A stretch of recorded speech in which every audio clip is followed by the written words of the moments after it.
여러분 안녕하십니까? 목포 MBC 5시 뉴스입니다. 법무부가 외국인 노동자의 숙련 기능 인력 비자 전환 근무 기간 요건을 5년에서 4년으로 완화해 조선기업의 인력난 해소에 큰 도움이 될 것으로 보입니다.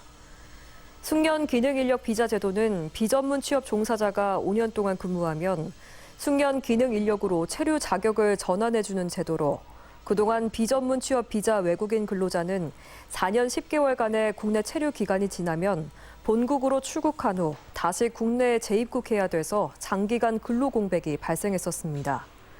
현재 전남 지역 조선업 종사 비전문 취업 외국인 근로자는 2,400여 명으로 이번 제도 개선으로 지역에 정착하는 속도가 빨라질 것으로 기대됩니다.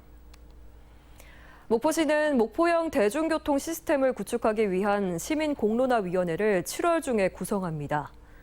공론화위원회는 분야별 전문가 17명 등을 공개 모집해 모두 20명으로 구성되며 시내버스 노선 공영화와 노선 체계 개편, 운영 체계 확립 3가지 안건을 논의할 예정입니다.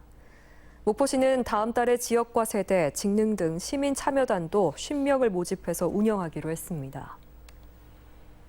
NH농협은행 중앙지점과 2호 광장지점이 통합한 NH농협은행 목포금융센터가 목포역 앞에 문을 열고 본격적인 운영에 들어갔습니다. NH농협은행 목포금융센터는 17명의 직원들이 근무하고 있으며 개인들을 상대로 하는 예적금, 대출은 물론이고 목포 지역 기업체에 대한 금융 지원도 중점적으로 추진해 나갈 예정입니다. 지난 5일 목포항에 정박 중이던 100톤급 예인선에서 바다로 유출됐던 기름에 대한 방제 작업이 마무리됐습니다. 목포해경은 목포항 요트 선착장에 80m가량의 오일 펜스를 설치하고 고압수 장비로 암벽에 묻어있던 기름을 제거하는 등 주말과 휴일 동안 집중 방제 작업을 벌여 유출된 기름을 모두 제거했다고 밝혔습니다. 해경은 또 기름 탱크 장비 조작 과정에서 기름이 유출된 것으로 보고 정확한 유출 경위를 조사하고 있습니다. 오는 15일 서울에서 열리는 학교 비정규직 노동자 총궐기 대회를 앞두고 전남학교 비정규직 노조는 오늘 전남교육청 앞에서 기자회견을 열고 비정규직 철폐와 노동 탄압 중단을 촉구했습니다. 학교 비정규직 노조 전남지부는 학교 급식 시설 개선 등 노동 환경 개선을 요구했지만 정부가 외면하면서 집단 폐암 산재 사고의 원인이 됐다며 국민의 건강권과 안전 등을 위해 정권 퇴진 총궐기 대회에 참가할 것이라고 밝혔습니다.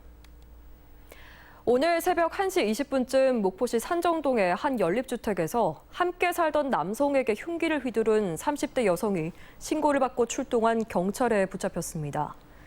경찰은 여성이 경제적 문제로 말다툼을 벌이다가 함께 살던 남성에게 흉기를 휘두른 것으로 보고 정확한 사건 경위를 조사하고 있습니다. 허위 고소나 진정 등 무고 사범이 늘고 있습니다. 광주지검은 성폭행 범죄를 감추려고 피해자를 악의적으로 허위 고소한 60대를 구속하는 등 형사처벌을 피할 목적으로 허위 고소, 진정을 제기한 12명을 적발해 재판에 넘겼습니다. 이는 지난해 같은 기간 기소된 무고 사범에 비해서 6배 증가한 수치입니다. 뉴스를 마칩니다. 시청해주신 여러분 고맙습니다.